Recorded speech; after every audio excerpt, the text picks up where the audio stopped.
বলিউড তারকা সাইফ আলী খানের উপর হামলার রহস্যের জট ক্রমেই খুলছে।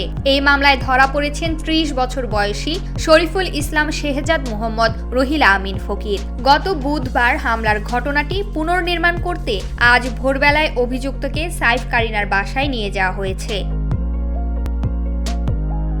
পুলিশের সূত্র থেকে জানা গেছে, আজ অভিযুক্তকে সাইফ কারিনার বান্দ্রার অ্যাপার্টমেন্টে নিয়ে ১ ঘন্টা তদন্ত করেছে পুলিশ। বান্দ্রা পুলিশ স্টেশনে এখন শরীফুলকে জিজ্ঞাসাবাদ করা হচ্ছে।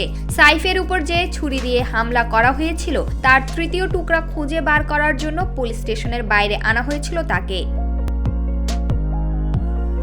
পুলিশি তদন্তের সামনে এসেছে, শরীফুল ৭ মাস আগে অবৈধভাবে মেঘালয়ের ডাউকি নদী পার হয়ে ভারতে আসে।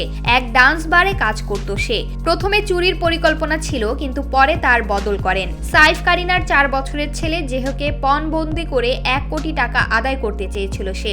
অভিযুক্তের দাবি, সে জানত না এটা কোনো তারকার বাসা।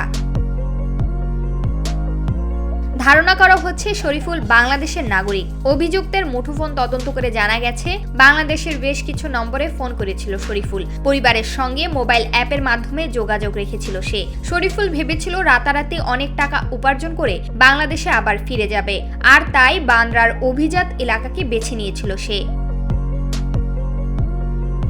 শরীফুল পুলিশকে জানিয়েছেন, পশ্চিমবঙ্গের কারো আধার কার্ড ব্যবহার করে সিম কার্ড নিয়েছিল সে। নিজের আধার কার্ডও বানানোর চেষ্টা করেছিল সে, কিন্তু ব্যর্থ হয়। এরপর মুম্বাইয়ে শরীফুল নিজের নাম বদলে বিজয় দাস রেখে কাজের খোঁজ করছিল। অভিযুক্তের ব্যবহার করা সিম কার্ডটি খুকুমনি জাহাঙ্গীর শেখার নামের কারো। এই হামলার অন্যতম সাক্ষী সাইফের বাসার ৫৬ বছরের নার্স এরিয়াম্মা ফিলিপো এই ঘটনায় আহত হয়েছেন। এদিকে ৫ দিন ধরে লীলাবতী হাসপাতালে চিকিৎসাধীন সাইফ। দীর্ঘ ৫ ঘন্টার অস্ত্রোপচারের পর প্রথম দিন তাকে আইসিইউতে রাখা হয়েছিল। আজ বাড়িতে ফিরেছেন তিনি। প্রমা কান্তা কোয়েল, বার্তা 24।